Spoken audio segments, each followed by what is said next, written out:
Hola mis queridos hermanos, hoy quiero empezar una nueva serie ya que estoy un poquito recuperado de salud y quiero hablar de la iglesia que es y realmente cuando usamos tanto este término de la iglesia pero a veces se nos olvida lo que realmente es, para qué es y qué debería ser y cómo debería ser.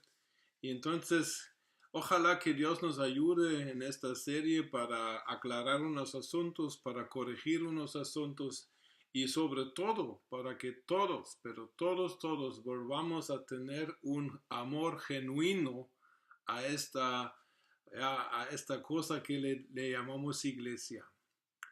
Bueno, los que hemos viajado conocemos lugares grandes como por ejemplo Nueva York. Y si alguien se va a la ciudad de Nueva York en los Estados Unidos y solamente visita el barrio chino y después del viaje uno le pregunta cómo es Nueva York, entonces esta persona diría Nueva York es como China. Pues otra persona tal vez visita Nueva York en el mismo tiempo, pero lo único donde se va a ir a conocer es el barrio italiano. Y cuando él regresa le preguntan ¿y cómo es Nueva York? Y él dice, pues Nueva York es pura Italia, bella. Y otros dirán que Nueva York es como el Parque Central y que Nueva York es solo árboles y parques y laguitos. Pero todos tienen razón, pero nadie tiene la razón completa porque para realmente conocer y saber cómo es Nueva York, uno debería haber conocido toda la ciudad y los que hemos ido allá sabemos que eso se lleva mucho tiempo. Lo mismo pasa con la iglesia. A veces oímos cosas como la gente dice que para mí la iglesia es punto. Ya solamente con decir eso estás diciendo de que nos estás dando una vista muy limitada, una fraccioncita de lo que realmente es la iglesia, porque ninguno de nosotros realmente puede describir en totalidad lo que es la iglesia. Y el problema es que cuando nosotros nos quedamos con nuestro punto de vista diciendo que la iglesia es tal y tal cosa, nosotros podemos terminar en problemas de cómo explicar ciertas situaciones, podemos causar daños, podemos herir, porque otros dirán que no, para mí iglesia es tal y tal cosa. Pero la cosa es que igual como en el caso de Nueva York, el barrio chino se considera tanto parte de Nueva York como el barrio italiano o el barrio alemán o el barrio donde está el Parque Central. Y a ninguno se le podría decir, tu barrio italiano porque no eres como el barrio chino, no perteneces a Nueva York. Sería ridículo decirlo. Pero así a veces hablamos entre cristianos de otras iglesias, de otras denominaciones, y solo porque no nos gusta cómo actúan, no nos gusta su doctrina, no nos gusta su liturgia, no nos gusta su manera de actuar, los excluimos de este total que es la iglesia. Yo pienso que el primero que se pone triste respecto a estas cosas es Jesucristo. Veamos la Biblia. Realmente cómo se presenta la iglesia en la Biblia. Y aquí quiero llamar la atención a un hecho que tal vez no nos va a gustar, pero es un hecho bíblico. En la Biblia leímos de hermanos. Definitivamente leemos de hermanos, más que todos los de Corinto, que actúan completamente mal. No actúan como iglesia. Llegan borrachos a la Santa Cena. Tienen problemas con pecados sexuales. Se están demandando ante el juez del mundo por asuntos de iglesia. Y cosas que podríamos decir que a cristianos no actúan así. Y es cierto que cristianos no deberían actuar así, pero la Biblia, Pablo, aunque critica duramente el comportamiento malo, aunque duramente dice que no sean así, no hagan eso, hermanos, nunca les dice que por su actuación dejan de ser hermanos. Ahora, si se quedan en esta actuación, sabemos eso. Si persisten en su pecado y nunca se arrepienten y nunca salen, entonces allá puede haber problemas al final de cuentas. Pero el que decide eso es Dios y no tú y yo tampoco. Alabado sea Dios por eso. Entonces en la Biblia encontramos a hermanos que están actuando mal. Tenemos que definir la iglesia, ¿se define por su comportamiento o se define por su nacimiento? ¿Se define la iglesia de Jesucristo por su perfección moral o se define la iglesia de Jesucristo por su origen y por el que realmente creó esta iglesia y por el que está diciendo de la iglesia que yo la voy a perfeccionar hasta lo último y por el que es la cabeza de esta iglesia? Jesús no se ha salido de la iglesia. ¿Entiendes tú por qué? Porque la Biblia dice que la ama. ¿Y cómo la ama? Ama la iglesia en su estado imperfecto. Ama la iglesia en su condición a veces triste, en su condición débil, con arrugas y manchas, dice Efesios. Jesús sigue trabajando porque Él se ha enamorado de esta su novia, de la cual tú y yo somos parte, y Él ha decidido que hasta lo último lucharé y perfeccionaré lo que he empezado en la vida de estos mis queridos hermanos, parte de mi futura novia. Y si Jesús decide amar esta organización, si Jesús decide amar este grupo de personas que no actúan bien, y si somos sinceros, ¿quién de nosotros es tan perfecto que estamos encima de todo juicio, estamos encima de todo regaño y corrección? Nadie. La Biblia prácticamente nos promete que todos cometeremos errores, pero en Cristo hay perdón, pero también habrá perdón entre la iglesia, entre los miembros de la iglesia. Esa es la cosa que es crítica. Definimos la iglesia, si definimos la iglesia por su comportamiento correcto o no correcto, ¿quién será iglesia? Es que como la historia de aquel estudiante en un instituto bíblico que un día llega con el director diciéndole, hermano director, yo voy a buscar la iglesia perfecta. Y cuando yo encuentre la iglesia perfecta, allá sí me voy a hacer miembro. Antes no me hago miembro de ninguna iglesia. Pues este hermano director era un hombre sabio. Y él le dijo a este alumno, dijo, mira, mi hijo, si tú encuentras la iglesia perfecta, hazme un favor, un favorcito, por favor. ¿Y cuál es? Le dijo el alumno, y el director le dice, si encuentras la iglesia perfecta, por favor, no te hagas miembro de esta iglesia porque tú la vas a contaminar. Miren, hermanos, la iglesia no es un constructo perfecto. No consiste de miembros que viven completamente al 100% de lo que Dios y la palabra de Dios exige, pero estamos todos en camino. Y el criticarnos y el regañarnos y el condenarnos unos a otros y el decir de que unos no son de la iglesia porque no se comportan de la misma manera como nosotros, y ni estoy hablando de pecado, eso no es correcto y dejemos de hacer esto. Cada iglesia tiene su llamado de Dios. Cada iglesia, creo yo profundamente, que tiene su propósito divino más allá.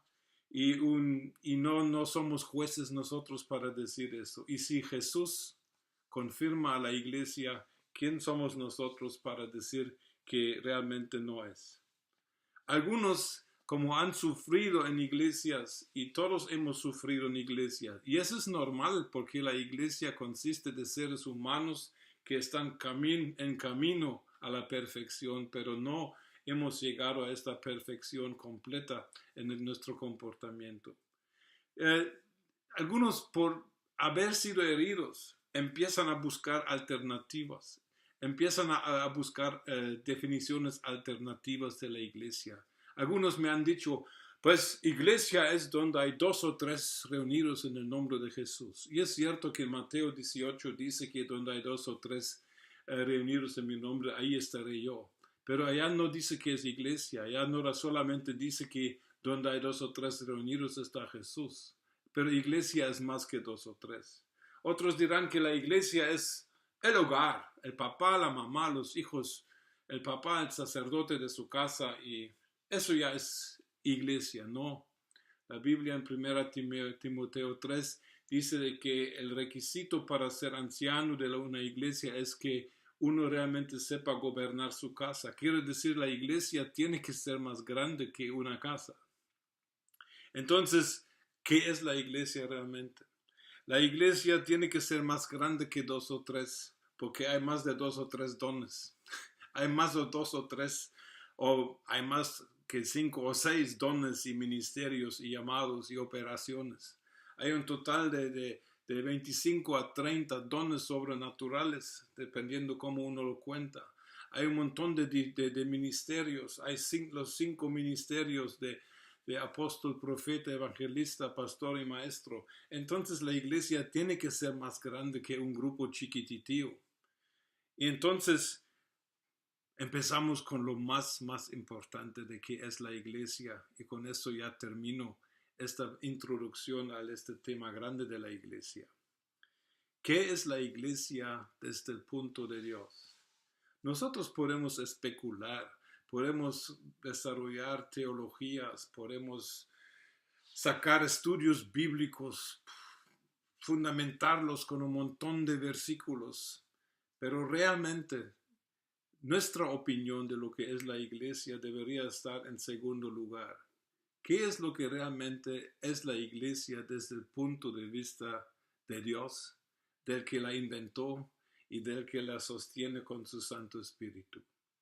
Y aquí quiero llamar la atención a una cosa que para mí es central. Sabemos de que Jesús, cuando estuvo colgado en la cruz del Calvario, que al final, antes que lo bajaran, para verificar si había de verdad muerto o no, a un soldado se le ordena atravesar el costado de Jesús y meter la lanza entre parece el quinto y el cuarto, la cuarta costilla. Y dice que cuando él metió la lanza al pecho de Jesús, salió agua y sangre, que forensicamente eso comprobaba el hecho de que había definitivamente muerto el cuerpo. Pero realmente, ¿qué pasó en cuanto a la iglesia aquí? Miren, el cuadro es hermoso porque en 1 Corintios 15:45 a Jesús se le llama el postrer Adán. O sea que podemos ver similitudes entre la vida de Adán primero, el Adán de Génesis, y el postrer Adán, quien vino a ser Jesús. ¿Y cómo obtuvo Adán primero su esposa? Y leemos en Génesis 2 el relato que todos conocemos de que Adán estaba solo y de que un día Dios decidió hacerle su ayuda idónea, su esposa Eva. ¿Y cómo la hizo? Dice que Dios abrió el pecho entre las costillas del cuerpo de Adán y extrajo algo, y de esto lo que sacó del Adán, Dios construyó a Eva. Mire qué cuadro tan lindo.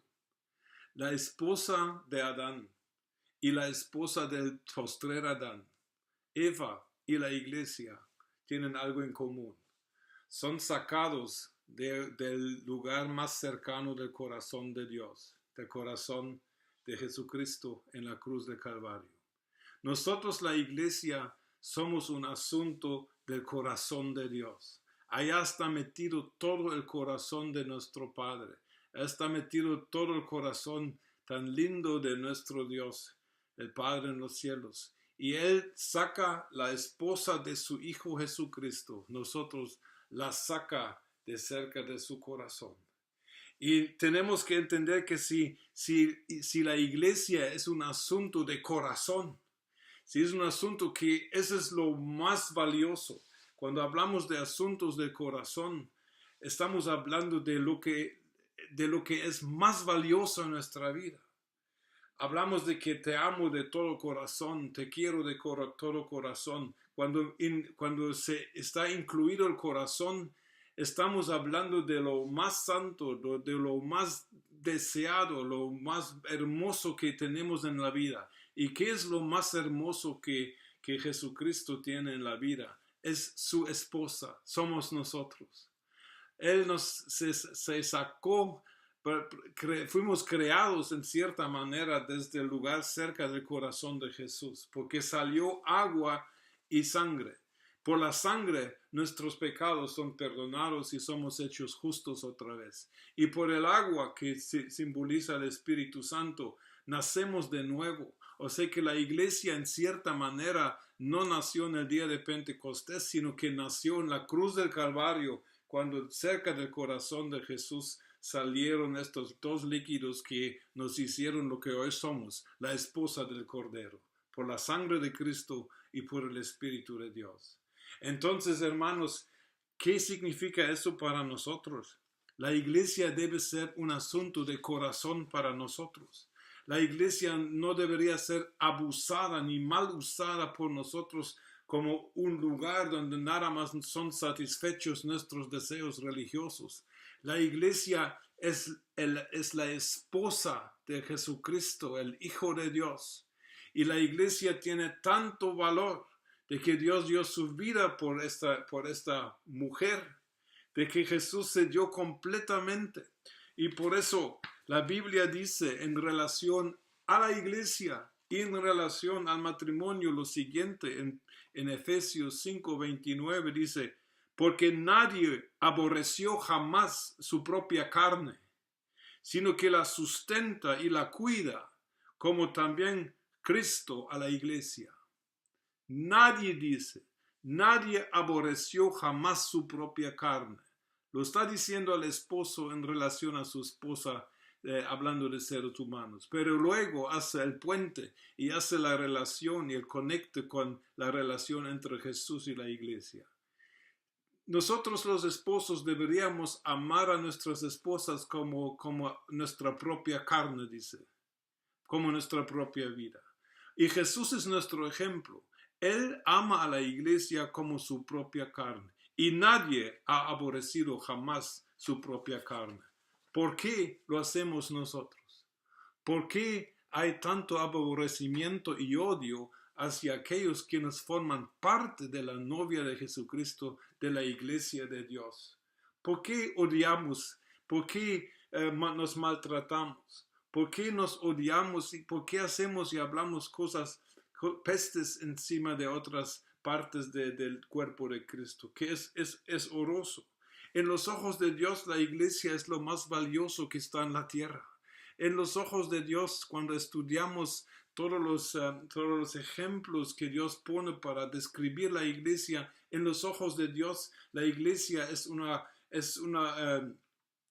reunión de piedras preciosas. Éxodo 28, en el pectoral del sumo sacerdote estaba representado los 12 tribus de Israel. ¿Y cómo representaba Dios las 12 tribus de Israel?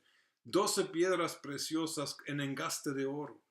Leemos en otras partes de que el valor de la iglesia es mucho más que el oro y la plata. Leemos en otras partes como en Zacarías de que nosotros somos como el diadema en la mano de Dios.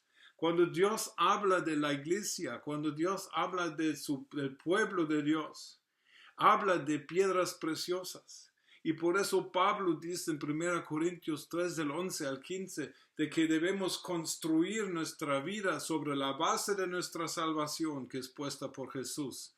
Deberemos construir con los 3 materiales más valiosos que hay: oro, plata y piedras preciosas. Y las piedras preciosas se refieren a la iglesia. La iglesia debería tener un valor infinito en nuestro corazón, porque lo tiene en el corazón de Dios. Es asunto del corazón de Dios. Y por eso no amar la iglesia es no amar a Dios. No amar la iglesia como en su estado perfecto, no. No amar la iglesia en su estado imperfecto, con sus arrugas y manchas. Eso es no amar a Dios, porque Jesús ama a la iglesia y se entrega a la iglesia hasta el día de hoy, lucha por su esposa para que al fin Él se la pueda presentar como una gloriosa y bonita. Les animo a todos, por favor, amemos a la iglesia. No importa sus fallas y sus catástrofes, amemos la iglesia. ¿Por qué?